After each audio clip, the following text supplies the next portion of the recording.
What are we doing? I want to break all my stuff. Best of 2023. Oh, God. The hell's that? The article I sent today. God, you didn't guys see are so any. unprepared. I didn't see any article. What are you talking about?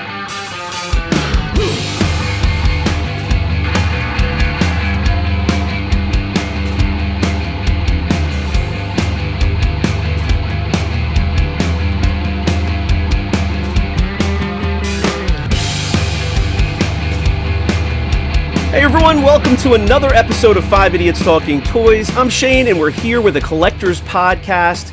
You can watch us here on YouTube or listen on your favorite podcast app. Thanks for joining us. Please subscribe to the channel, hit that bell icon so you can be notified of all new content that we put out twice a week on YouTube.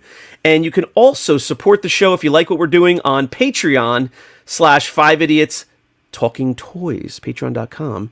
And you'll get exclusive content there. It's our 5 Idiots After Dark series that is not so family friendly. And we will also release all of our new content a few days early for you there if you're a member of our Patreon. So thanks for joining us. Let me introduce some of the idiots on this show. Charles is here. Number one. Number one idiot.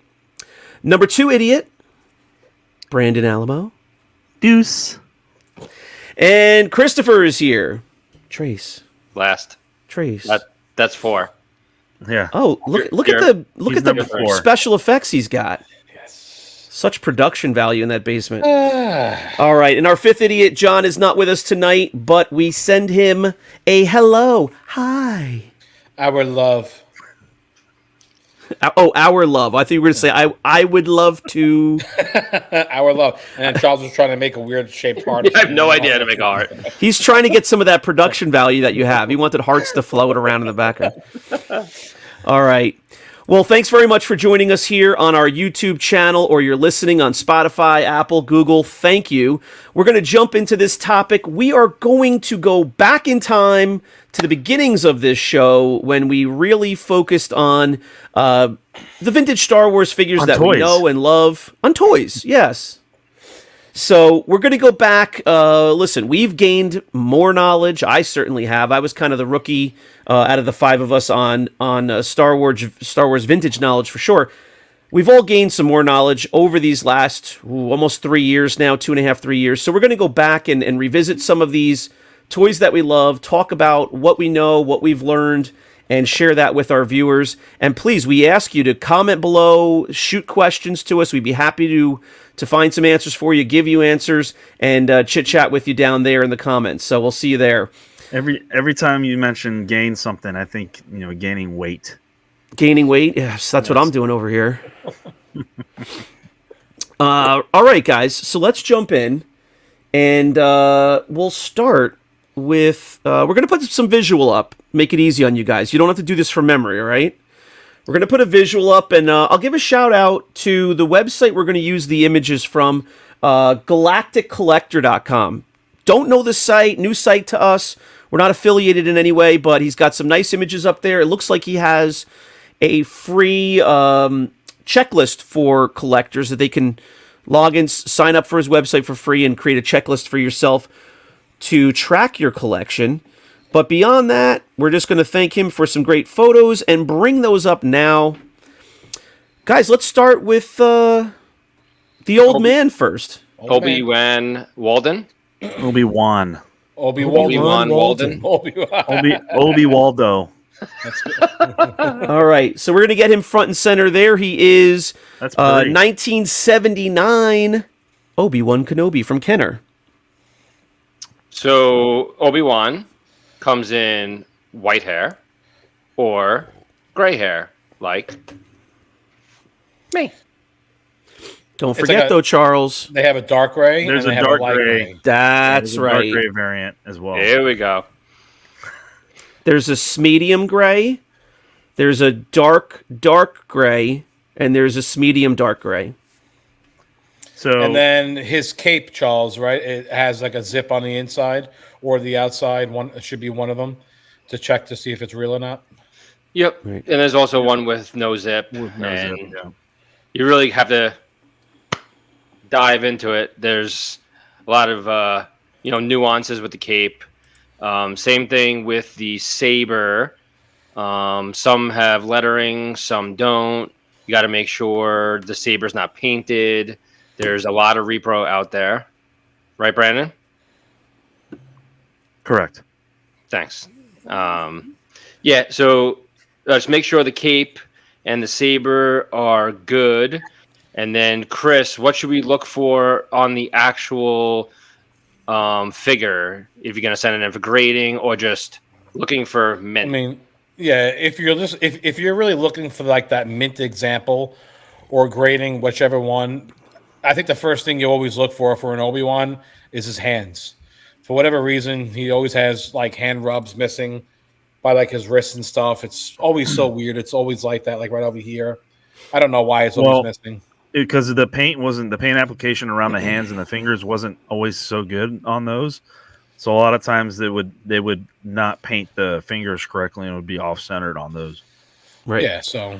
And for anybody who's joining us, maybe for the first time, or you've seen a few of our episodes, and you're now here and you're listening to us talk specifically about these figures, I'll just say, for all of the figures in the line, and this might be true for toys in general, any of the raised areas, if you put this figure down on the desk, flat on his back, if you were to roll it from side to side, the raised areas of the figures that will touch the desk as you kind of roll it over, that's going to indicate to you where to look on figures for the rubs. It's pretty obvious. You talk about your Boba Fett's shoulders and certain figures' elbows and hands. Of course, those are the spots that the most outer spots are the spots that are going to get rubbed from the ground. And the cape as well. The cape tends to break near the armholes, so that's something to look for as well. I found a lot of these have rub on the belt buckle. Is not a good picture. I don't think this guy has a good picture of the belt buckle on here, but sometimes you see that the belt buckle is a little raised and the torso might be degraded as well. So that's something to look for when you see it a little darker than the limbs. Yeah. Always check his hair because that can get rubbed on the top of his head or the back. Like Brandon said, he will discolor in his torso, so you'll see a different color other than his limbs. And I believe we're talking like U.S. versions only. He will come in a Hong Kong and a no COO. And, guys, again, we're not real familiar. I was going to say we're not super familiar. We're not familiar at all with this website. We just came across it. And he does have some nice close photography. I'm about to blow your minds about what is down lower on this page. He's got quite a bit of information, but check this out. Oh, there you go. Let me see if I can even just refresh this so that it resizes properly. Wow. I don't even know. I'm not even getting all of it in here. Look at those variants. Yeah. Wait. I'm sorry. Let me do the spread here because he's got quite a bit of the variations. So here. that one right there to the left of your mouse is the dark hair variant. Up to the right, that one right there. Yeah. So you could see there's variants of even the white hair, variants of the gray hair, and we're not going to go through these. Maybe that's for another video. This is going to be an introduction to the individual figures, the highlights, what to look for, and what accessories, what major versions you might notice on the figure while you're looking at it. But you can see, just in general, the different colors of brown plastic that went into molding this figure, the different color paint applications with the hair and the hands. But you see, there's a variety of shades of color. And of course, all of these figures are, 40, pushing 45 years old now. So there's also some discoloration out there you have to watch out for. Yeah. So as far as value, I'm going to let Chris jump into a complete one, but I'll touch on the accessories. A Kenobi Saber is around like $30, maybe $35 if it's really, really nice. And the cape, probably like $10, maybe $12, something like that. Well, don't forget the lettered sabers are worth more than the non-lettered sabers. I mean, it's like $35 or something. Well, on the Obi-Wan, they're a little more rare. Yeah. Rare? I mean, rare. Obviously, when you're looking at a loose figure, everyone knows that price is 100% based on condition. Mm-hmm. So if the accessory, like Charles said, like the Saber, You can find a Saber that's all like wonky looking and all bent, and it's all jabbed. It's, all messed up. But if you get a perfect one, yeah, you can easily get $30-$35 just the Saber, and $10-$12 just for the cape alone, not even counting the figure. Yeah. Okay. So a really nice one, like one you would send in for grading. What's that value? I mean, I would charge $50 for it if that was on the page, like a near mint. I'd charge $50, maybe 55. If you get like an average one, like a 75 grade, which is what you would find on most pages, probably $40. Okay. And I'm going to just throw this out here. This is kind of a kudos to Chris, and this is meant for collectors who are listening. Chris's prices are more than fair. Like, fair is not even the right word. If Chris says this is a $50 figure, I have to believe on 90% of other places you're going to find that same really, really nice figure, like almost off the card, it's going to be more than $50. So set that as your baseline. If Chris gives you a price, I think you can look for that price and then feel really good if you find it. But, to spend an extra 10 to 20% on top of that would not be unheard of. Well, I was giving my price. Right, and that's... I was giving like a Rogue 5 price, not like a regular other price. I saw a pretty mint one the other day go for 55. So I mean, that's what 55 to 60 is what I would pay for a real nice one. Yeah, and I'll use that option, that chance to tout our sales page. The five of us on the podcast, and the action figure grader is there as well. He's got his own channel. If you go to rogue5toys.com, that will get you to our sales page. It's really just a place for us to hang out, have fun, support the podcast, have some live sales, some claim sales. And Chris is really the driver behind that page. He's got a lot of great collectibles, bringing in new collections regularly. So check us out there. Let's move on to the next figure, guys. Let's go to everyone's favorite human-cyborg relations protocol droid. I know I'm jumping all over here on the screen. Excuse me. It's all right. There we go. I'll have John edit it all. Don't worry. Yeah, he'll clean it up. C3PO. There I'll go we first. There is no accessories on this one. Next. Condition.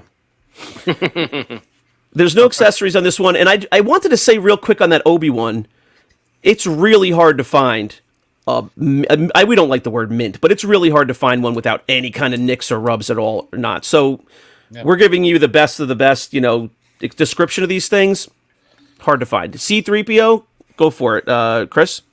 I mean, you always want to look at the gold, like the dullness of the gold. It can always vary. It can get really dull in certain spots where you see like silver. You always want to check the limbs. Obviously, this figure can be like a wet noodle. So this is one of those figures that honestly you can sell for $5 or you can sell for $75. And you can justify the $5 and you can justify the $75 depending on the condition, because he's so hard to find with tight joints and just perfect gold. And I'll touch on the price. Like very tight limbs. I found one with uncracked limbs. $60-$65 all day, even probably closer to $80, because they're very, very, very hard to find. Very hard. And you've got to hit kind of the trifecta. You've got to, to get to that level, you've got to have the tight limbs, uncracked limbs, also the color, because there's a really wide spread of color tones that this figure has, whether that's from the factory or just it's dulled over time or lightened over time. I don't know, but when you find a really gold one, I've found that to be very desirable based on, hearing people talk about it and which ones they're looking for. But tight limbs, the really gold color, and then no rubs. I mean, you've got to hit the jackpot there. Specifically on the rubs, the heels, the toes, the elbows, and his eyebrows, I've noticed, are really some of the tough spots on him. No rusty nut on the back. Yes, like the rivet. nut. Yeah. Now, one of the main things also for him, and I think you guys would totally agree, him and like the Death Star droid, people glue their limbs together, like their legs and arms, to make them tight so that they're not loose anymore. Yeah. So when you see them, you need to know if the limbs are actually tight or if they're glued together, or sometimes just the way these figures are made, they call it frozen. Look at the condition. If you see that it's really rubbed and really dull, chances are someone probably glued the limbs together. But if it looks really brand new, shiny, brand new, perfect gold, and his limbs are not moving, don't move them. They're most likely uncracked. Right. If it looks like somebody rolled it down the driveway and it has stiff limbs, something's not adding up here. If it looks like it has rubs, and you will, and you will see that because when you move his legs and you see his pelvis area, you will see glue remnants up by his pelvis in the side all the time. Okay. I find it all the time. Like this one right here looks pretty good. It's probably got stiffer limbs. And you can tell, the arm is already, lifted up a little bit. It's not down like it would be on the card in the blister. But when you're looking for that gold C-3PO, I mean, this is a good example. I mean, it even looks a little lighter than maybe one or two that I've seen in person, but that's to be expected with photography and lighting and stuff. This looks really good. Looks nice. Yeah. All right. Very good. So when you're talking about worth grading, Chris, where are you at price-wise? What, you've already described what you would want to find. Do you find this figure, worth sending in for grading when you find that great example?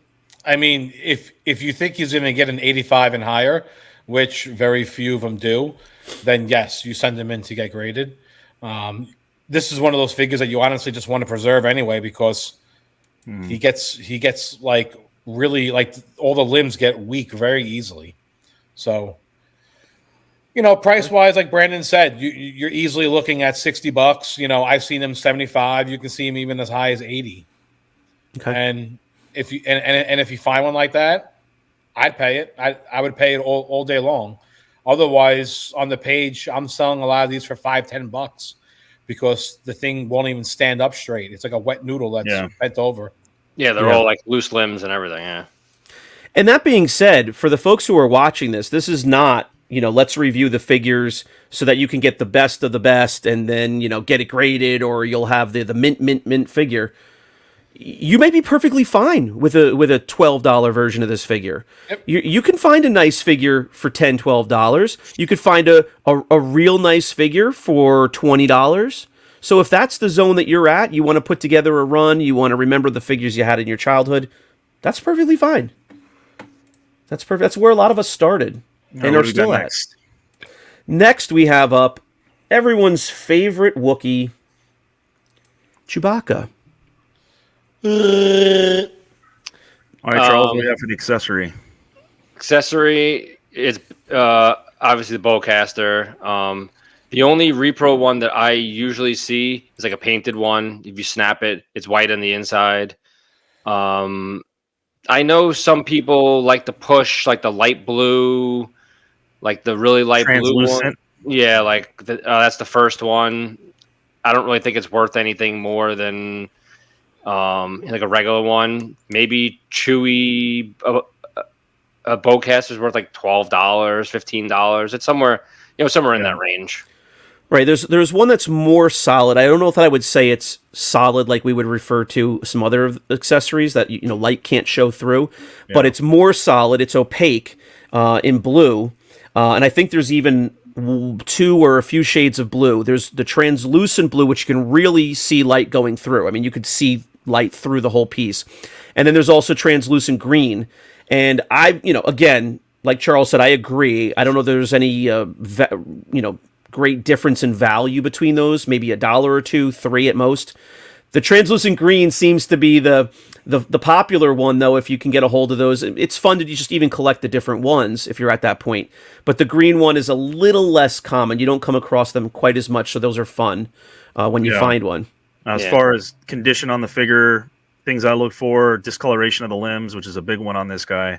The arms and the legs are always turning. You ever heard the term green limbs Chewy? Where his little satchel there turns a pearlescent color as well, which is just degradation. I think people try to say that that's a variant. It's just degradation of paint. His bandolier is a problematic area with a lot of rubs, along with his nose and his teeth. So, I mean, the rest of them seems fine. He's like pretty easy to find because it's really only a couple of spots of paint. Like his hands and his feet and all that. It's nothing really to it. It's pretty easy. It's mainly like Brandon said, his bandolier. You'll see his mouth, and then you'll see his eyes. His Always nose. check the eyes, and like where like the blue is on the eye. Sometimes you see like one on the right, one down here. You just make sure that they're both like in the middle where where they should be. And It's like different paint applications that went wrong. yeah, he's an easy figure to find, Mint. And he's in Yeah. Hong Kong and he's in Taiwan, right? You can find them in Hong Kong, Taiwan, and no COO. No In CO. OCO. And what would a value be, Chris? So for him, to be honest with you, most of the time a no COO. I'm not saying most of the time, but a majority of no COO would be the harder one to find. For a Chewbacca, it's actually the Taiwan version would be the hardest one to find. It only came, I think, on one specific card back, maybe two. But a regular Hong Kong, you're looking at $25. Out of like the $20. 300 I've had 2 Taiwans. Yep. I mean, and this was a discussion on one of the pages the other day. Someone was selling like a no COO, and someone made a comment saying like, "Oh, it's the hardest one to find." It's not the hardest one to find. Taiwan's the hardest one to find by far. Yeah, Because and for anybody who's, I was just going to say, for anybody who's still a novice collector and maybe not familiar with all the terminology yet, no COO is no country of origin, and that is the stamp usually on the back leg of the figure. Sometimes it's on a different spot on the back. That's just going to be a copyright symbol a lot of times, and then a couple of characters speaking to the company, and then Hong Kong, H.K. Taiwan, China. There's a couple different country designations that you'll see on the back. So if you do not see those raised letters on the figure, that's what we're referring to when we say no COO. There's no country of origin that was printed on the figure through the mold. yeah, for a Chewbacca no COO, you would only find them on a Palatoy card, or you would find them on a Tri-Logo card, which those are basically European cards that were made to be released over in Europe. Right. Otherwise, here in the U.S. market, it's Hong Kong and Taiwan. And like I said, the Taiwan version is way harder for a Chewbacca to find. Yeah. Yeah, and a lot of people, once they get beyond, putting a line, a run together of the figures, they find it fun to collect the different versions, and that starts with the country of origin, because those little differences typically come from the different molds that were used in the different factories in those countries or in those regions. So, like you guys said, very little paint on this figure. You're not looking for a lot of areas of rub, but the areas that do have paint do get rubbed easily on this figure. The bandolier, the nose, like you guys said. So you're going to look out for that. The limbs, like you said, just get discolored. We lovingly refer to those ones as green-limbed, Chewies. The limbs discolor before the torso, and the pouch on the side could be brown, green, kind of yellowish mustard color. Whether it's degradation over time or different paint that was slightly used, a different color. I think we covered this one pretty good. Those are the things you're going to look out for the Chewbacca. All right, who's next? Big Daddy. Darth Vader. Big Daddy. All right, Charles, accessory. What do we got here? Darth Vader. Cape. It can have a zip or not, same as the Ben. We didn't cover this with the Ben, but he also comes with a double telescoping, same as Ben. And then most of them are this single telescoping, same as Ben, lettered. It can not be lettered. This is a single telescoping saber. This is a single telescoping, yeah. Charles, what is a double telescoping? What is the difference? So it's like that thinner filament is inside, kind of like a hollow tube hilt lightsaber. And that slides in and out. Yeah, I mean, most people are not going to have it, or will never have it, or will never even see it. That's very scarce, I'd say. So if you find one out, just be suspect of it being fake. So the Taiwan saber is very flexible. It's nothing like this Hong Kong one that's hard. It's flexible. There's just so many sabers. I'm not going to go through all of them, but regular Hong Kong saber is like same thing as a Ben. It's like $30 to $40, and the cape, same thing, maybe like $10, $12, something like that. Yeah, nothing for condition on the cape. Usually, the same thing with Ben. You got to check for the armholes on there, little tiny cuts that are on there. Especially the underarm, underneath I've seen the these arms. things pretty trashed. The capes are usually just all cut up. You got to look for repair marks on the capes. Some people like to glue them back together or tape them back together. As far as condition, I mean, he's an all black figure. The only thing you really got to look for is make sure that the head is on correctly, because a lot of times the heads are a little loose on these, just like the Luke figure.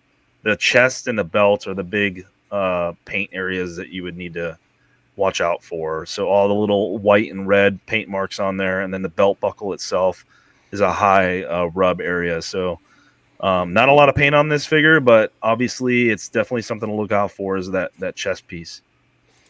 Yeah, like Brandon was saying. Actually, one thing to note also is that a lettered saber is known as the earlier version of the saber. So it would be the double telescoping saber would be the first release. Lettered sabers are technically the second release, an earlier version, and then this regular version would be, the latest release of the saber. Also, for him, what you want to look for is like molding. He always suffers from mold. I'm drawing a blank right now what it's actually called when you see it on the mock. Frosting. Yeah. There you go. Couldn't think of it. He suffers from frosting a lot. I don't know if it's because it's an all black figure or whatever the reason is, but Vader's, you'll see a lot of frosting, usually on his chest, his head, and his neck area. So always search for that. And a value on him, Chris? Again, if we're talking for like a mint one, it's probably the same as a Ben, $55, around. These figures can always vary between 40 to 60, depending on how nice they are. And that's the problem, what most pages do. Most pages just see a Vader and think, all right, it's $60. Let me slap up $60. It's not really how it works. It shouldn't go like that. The price should be based on the condition. So the nicer it is, $60 would be like the high watermark, whereas 40 would be like the lower end. But also, if it has like the lettered saber, it would bump the price up a little bit. Yes.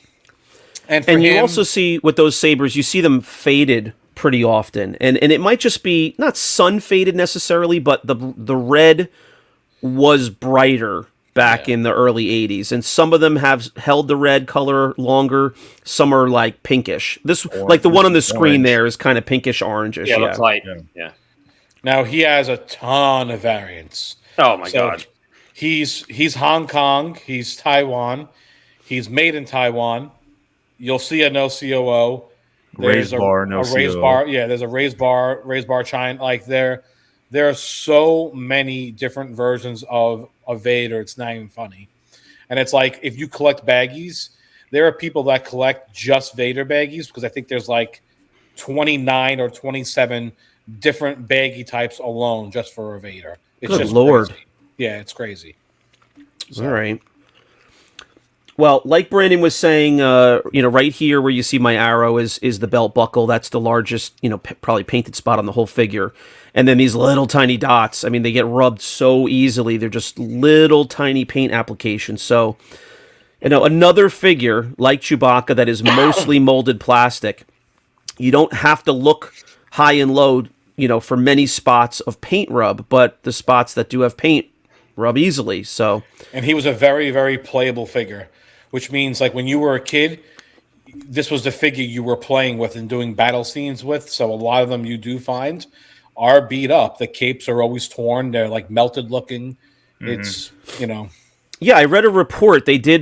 They reviewed all the figures. They interviewed thousands of people who were kids in the early '80s, and Vader and Lobot were the two most playable figures. Oh, stop! No? Shane, stop! Okay. Stop! I believed it. All right, let's move on to the next figure. And I'm sorry, we're up here still. Everyone's favorite scoundrel and smuggler. Smurf smuggler. Oh my This God. is Look at those eyebrows. Yeah, this is the small head Han. Am I right? Yes. Yes, correct. So Han Solo, there are two major variants because they changed the mold for the head at some point, whether it was at one factory versus another. I don't know off the top of my head, but small head Han and big head Han sounds funny, but the head is significantly different. Was molded significantly different size, and the face looks different. Small Charles before the large. Yeah, small head. Small head was the first release. You'll find them. You'll find them on 12-backs and stuff. I'm not sure if you can find the small head on a couple of Empire cards. I don't think so. I think it's only 12 backs. It might just be 12 backs, but then they switched over to the large head, and that's basically what you would find going down the rest of the which line. is like so large. It's not even so big. Well, after the success of the first movie, he got a big head, and that's what we got stuck with from there on out. Charles, kick it off for us about this figure, Han Solo. Han Solo, he came with a Rebel blaster. It is a blue-black. It's not a solid blue. Easy way to spot a repro on this one is you flip the Rebel blaster to the back of it. If you see a square on the back of it, it is a repro. It should be a circle. They make these, and they're painted, so you can rub these on a piece of white paper. It should not draw. That's another easy way. There's also a circle. The circle variant, they actually have a raised circle, which is fake as well. There's a raised circle in the back. Yeah. That's another repro. Him, not to jump Chris, but the Rebel blaster is about like $20 for like a blue black. But for me, I look at the white. The white always fades. It always turns yellow. And obviously, looking at this one, the eyebrows and the hair are just like, these eyebrows are ridiculous. So with Han, the things I look for are the red stripe. As you can see on this one, there's barely any red above the holster area there on his right leg. The torso is painted on these, so the shirt tends to scuff up, and you'll see like black coming through on his chest there.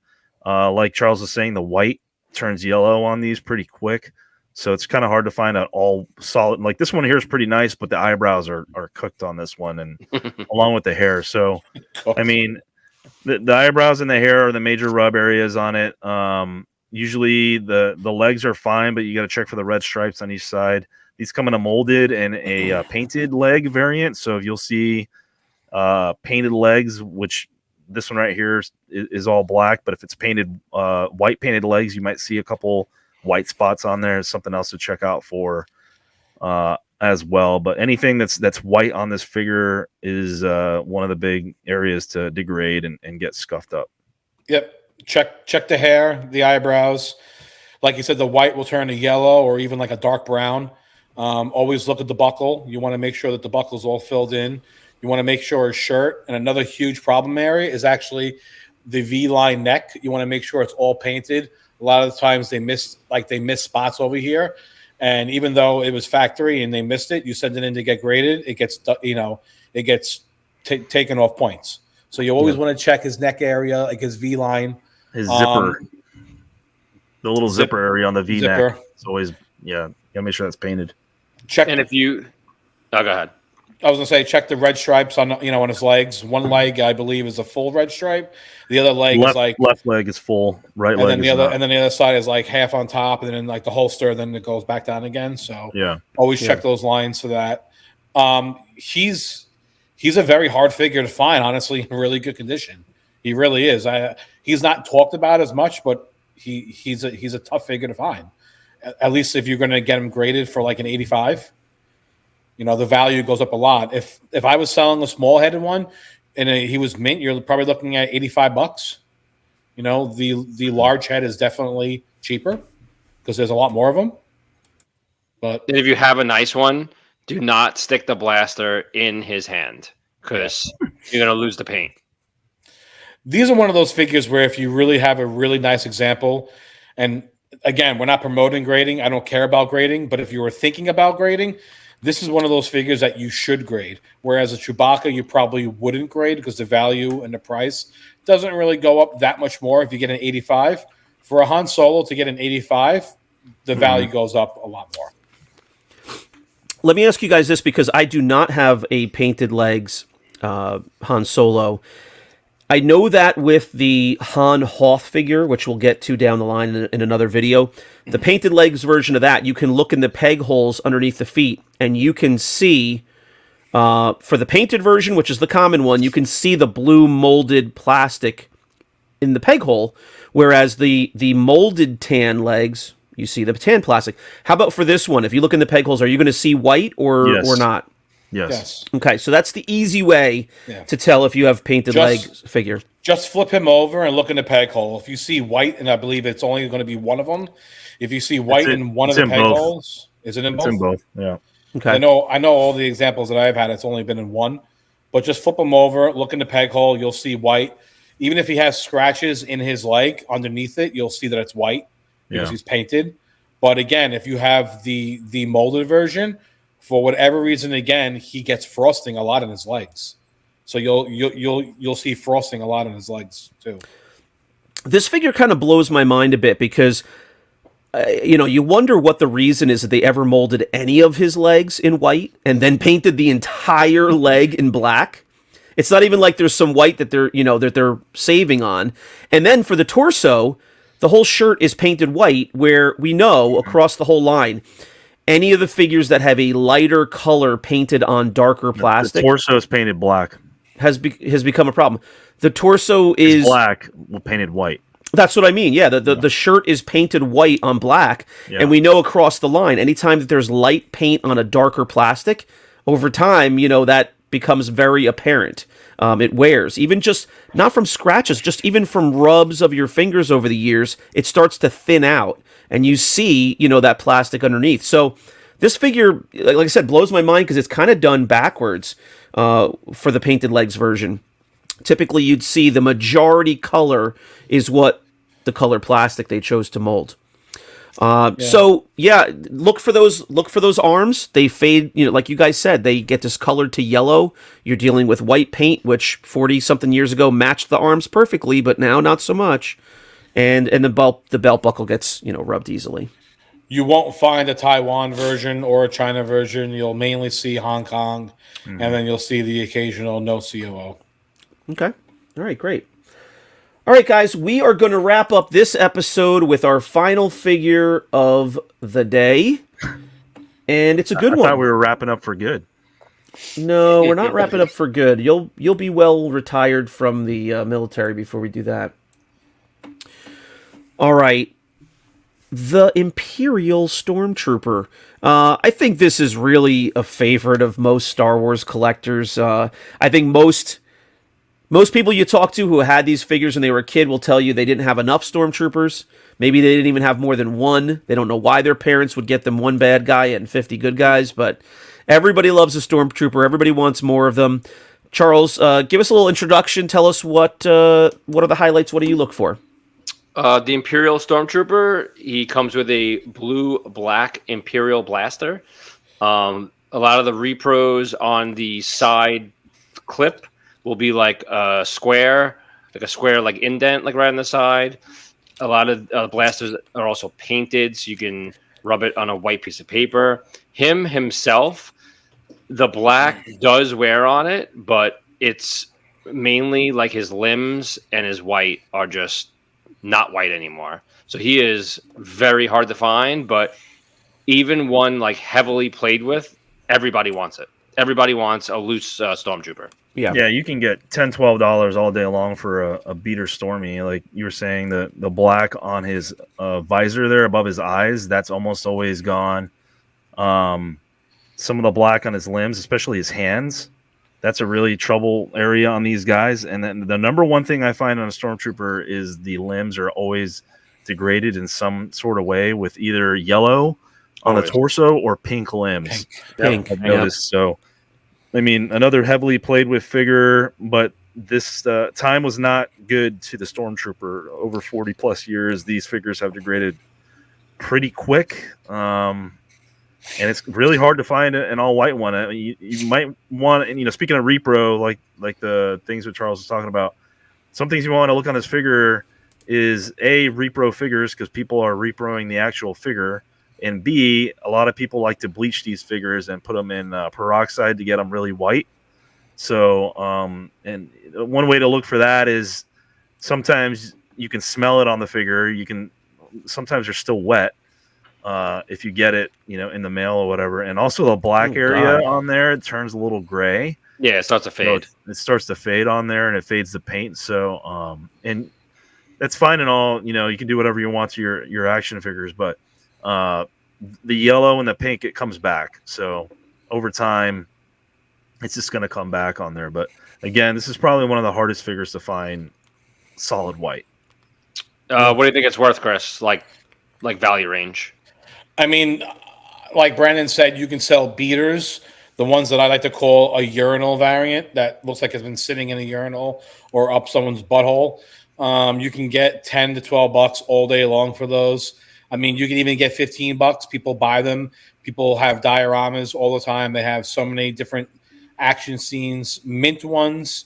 I mean, I sell really nice ones. Let's put it this way. That would probably grade an 80, and I can get $50, $60 all day long with a blaster. So even higher than that, I usually don't sell them. I send them in for grading because to get an 85 is just so near impossible. It brings the value up to like $250 if you get an 85. Yeah. The things that come to mind for me for this figure are the limbs. Finding tight limbs in this figure is near impossible. I think it has to do with how the figure was constructed and the plastic that was used for the limbs. The limbs are a softer material, in my opinion, than a lot of the other figures are. They're a little bit more flexible. This figure is known for a lot of variants as well, including a hard torso. It is literally hard plastic, the torso on some of these figures, where if you tapped it on a table, you could hear the hard plastic. It's not a dull thud like the limbs. And so just the way the figure was constructed, I think it's just really, really hard to find tight limbs. I don't think that the limbs were all that tight even to begin with. The other thing is, even on the most mint examples of this figure, like really, really unplayed with nice figures, because the areas of paint are so small, and you can see this right on the screen, there's little bands of black, even on the top of the legs by the pelvis area, they're just little strips of black, and then of course, the hands, there are plenty of these figures where the paint application was just poor from the factory, and because the areas they're painting are so small, and they're painting them on white, like a blank canvas, you see overspray, like little spritz, airbrushing little black, that goes up the arm a little bit, that goes down the leg a little bit. So even if you're finding one that has no rubs, it's really hard to find one with great paint application too. So limbs, discoloring, paint application, rubs from play, you're battling the elements here. And he came in Hong Kong, was the most, widely version of him. You'll see no COO. You'll see China, raised bar, stuff like that. No Taiwan. Raised China bar. Yeah. Raised China bar is my favorite factory. So, all right. There's plenty of different variants for Stormtrooper.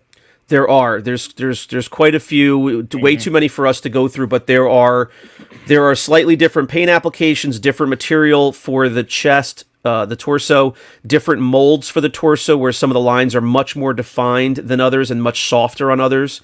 So go out there. There's plenty of websites out there to educate yourself. Again, we'll give a shout out and say thank you to this galacticcollector.com. We don't have an affiliation with him. Came across the site just like you would on Google, and he has some nice photos here. So we're happy to say thank you to him. Go check out his website and see what resources he has there. And of course, there's plenty others as well. Also, you're going to want to come back to 5 Idiots Talking Toys on YouTube or listen to us on your favorite podcast app. Of course, an episode like this is so visual. We put the figures are up on the screen here, and it's great to talk about these while we're looking at them. So come on back to our channel as well. We're going to go through the entire line of these figures over the next handful of videos, and we will also remind you that we have our own Patreon, patreon.com/5idiots-talking-toys. And you'll get some exclusive content there if you sign up to be a member there and support the show. We appreciate it. Guys, A fun episode. It's nice to get back to the roots and talk about the toys, really get down to the fine points of those. And we'll do that again next. On our next episode, we'll go through the next 6 figures or so in the line and complete the first 12, the famous first 12 that came out in 1979. All right, boys, have fun with the rest of your evening, and I will talk to you soon. Goodbye, everyone. Thanks for watching 5 Idiots Talking Toys. Thank you. Yippee doo!